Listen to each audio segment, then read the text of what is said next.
Dan kita pindah ke kabarnya Joan Mir yang mengadakan rapat dengan apa namanya tim pedoknya Honda karena dia di spin race di GP Jerman di Sachsenring itu dia menderita banget nggak dapat poin terus ya motor jadi dia tuh kayak motor Honda tuh maksudnya walaupun pembalapnya bagus seperti Marquez Joan Mir apalagi apalagi Joan Mir juga pernah juara dunia di Suzuki dan ridernya nggak bisa mengeluarkan skill kemampuannya membalap justru motornya yang bikin kesel gitu ya bikin kesel bikin bikin ngamuk gitu ya si Joan Mir bikin apaan sih cok gitu kayak bikin apa ya kemampuan ridernya itu nggak keluar daripada itu si John Mir apa banyak masalah teknis dari Honda dan itu harus segera diperbaiki dan John Mir kan juga mau pindah katanya tapi John Mir sih katanya mau pindah ke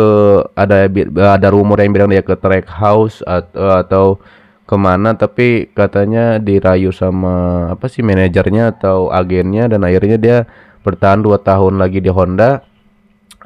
Tidak jadi, Toprak juga nampaknya apa tidak jadi, nggak tahu jadi ke Honda, nggak tahu kayaknya sih nggak dan mungkin ke tim lain atau mungkin seperti apa nanti kita bahas ya. Kita bahas dari Jack Miller, dia katanya kan dia kehilangan tim pabrikan ya. Dia kan bapuk juga ya, bapuk di KTM digantikan sama Pedro Acosta Baby Shark yang naik ke tim pabrikan dan dia masih mencari tim-tim yang mana yang masih kosong gitu loker yang apa namanya yang punya yang belum punya rekan tim yang pasti dia karena jadi test rider dia nggak mau gitu dia ogah jadi test rider jadi pengennya ya dia membalap untuk tim satelit atau pabrikan dimanapun itu asal kan dia bisa membalap lagi tapi memang Jack Miller itu mungkin nggak tahu kenapa padahal dia udah punya pakai motor spek pabrikan dia juga berpengalaman udah beberapa dia sama tim satelit sama tim pabrikan tim lain juga dia juga pernah tapi nggak tahu kok dia kayak performanya melempem aja gitu kayak bapuk selalu kalah bahkan sama Pedro Acosta yang pakai dukungan satelit dan motornya pabrikan masih bisa masuk 10 besar loh bahkan Acosta bisa lebih unggul daripada bisa menyalip Brad Binder gitu ya bisa unggul dari Brad Binder di Jack Miller sepasang sama Brad Binder tapi bapuk gitu jadi sulit gitu ya karena makanya dia lagi nyari loker siapa tahu ada yang mau gitu karena jelas Jack Miller ingin turun bersama 22 pembalap bersaing tidak untuk Test Rider kan cuma mutar-mutar doang kayak gangsing kayak gangsing dan dia nggak mau seperti itu cuma muter-muter doang coba uji motor makanya dia pengen saingan tapi ya pabrikan lain juga tim lain juga lihat performa juga lah gitu makanya sulit kayaknya cari loker tuh gitu makanya mungkin jadi Test Rider tapi Test Rider juga nggak mau gimana dong bos dan ini kita pindah ke berita Marquez yang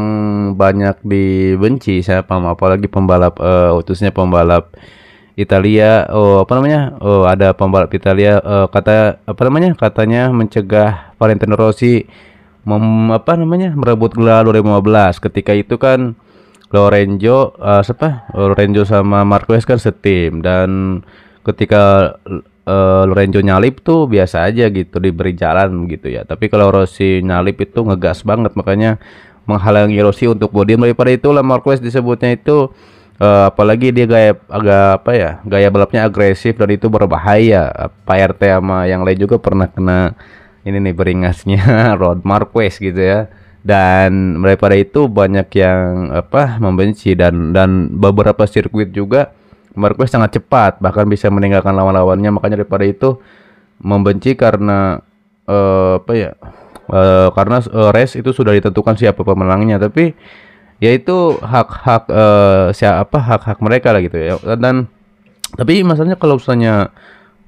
Marquez itu jadi gaya setiap pembalap kan juga punya gayanya yang berbeda-beda itu sudah menjadi ciri khas mereka jadi kita hanya seorang menonton dan menikmati pertunjukan mereka dan untuk membenci Dan untuk apa namanya, untuk membenci dan berkelahi di kolom komentar ya silahkan. Silakan. Dan tapi berkelahi apa ada argumen yang sopan seperti itu ya, karena apa namanya itu hak-hak mereka, dan itu apa namanya kayaknya seru kalau misalnya tidak ada berantem, tidak ada konflik, tidak ada sesuatu yang bikin drama atau wah, menegangkan. Itu kayaknya kurang seru kalau antara pembalap apalagi fansnya gitu ya. Silakan kalian berkomentar seperti apa Marquez dan Rossi yang saya lihat sih selalu aja berantem itu, maksudnya apalagi maksudnya sekarang kan Rossi kan udah pensiun, nanti Peko sama apalagi nanti musim depan Peko sama Marquez kan setim, jadi seperti apa nih gitu. Yang biasanya berantem jadi ini jadi satu tim gitu ya, seperti apa itu. Gak tahu lah ya. Kita ada kabar dari Pedro Acosta yang dulunya diminati oleh Valentino Rossi ya ketika dia masih di Moto2, dan dia jadi juara di Moto2, Moto3, Moto2 ya pokoknya itulah Moto3, Moto2, dan dia jadi juara di motor apa namanya sebagai juaranya. Dan saat itu Rossi melihat emang bakat dari skill dari ini Pedro Acosta dan ingin merekrutnya, tapi karena masalah, dan Acosta juga ingin bergabung karena tim VR46 itu kuat juga timnya, tapi karena terhalang oleh sponsor,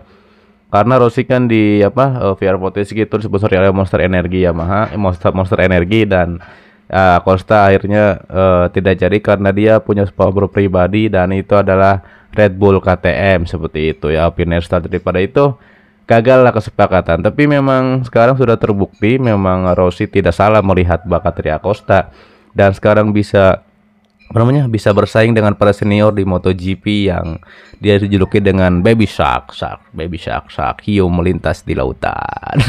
Dan kita pindah berita juga dari Fabio Quartararo gitu, yang dia bilang bahwa walaupun dia finish di 13 besar di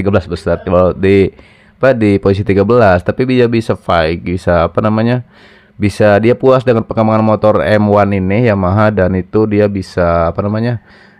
dia cukup puas dengan pengembangan motor, karena mungkin pembalap itu merasakan ini motor lebih cepat ketika menikung atau ketika melibas tikungan, dia merasa seperti apa motornya. Daripada itu dia bilang cukup puas, dan dia akan lebih enjoy lagi nanti di paruh kedua musim, karena dia merasa bahwa M1 ini cukup cepat. Karena kan untuk musim sebelumnya kalau dibandingkan sama Honda ya bapuk banget gitu. Kalau dibandingin sama Yamaha masih mending lah gitu, dia bisa bisa finish di, walaupun jarang masuk 10 besar, tapi setidaknya nggak posisi buncit terus, nggak di belakang terus gitu ya, nggak di pojokan terus gitu kan, bisa posisi bisa 15 kadang 13, 11, jadi masih bisa lah Yamaha gitu ya, masih di bawahnya Aprilia sama KTM lah gitu. Tapi Honda kan benar-benar di belakang banget gitu. Daripada itu Yamaha ini ada progresnya lah gitu, kata Fabio Quartararo, ada progresnya, dan mungkin nanti bisa bersaing lagi sama, setidaknya bisa bersaing, walaupun belum bisa bersaing dengan Ducati, tapi bisa bersaing dengan KTM sama Aprilia seperti itu ya. Guys, cukup sekian untuk kali ini. Kita akan bahas nanti lagi berita MotoGP terbaru seperti apa, dan jangan lupa like, komen, dan juga subscribe jika kalian suka dengan konten ini. Notif juga lonceng dipencet, oke? Seperti lonceng sekolah ya, dipencet gitu supaya dapat notif ketika saya upload video yang baru, oke? Sampai jumpa kembali di video selanjutnya. Assalamualaikum warahmatullahi wabarakatuh.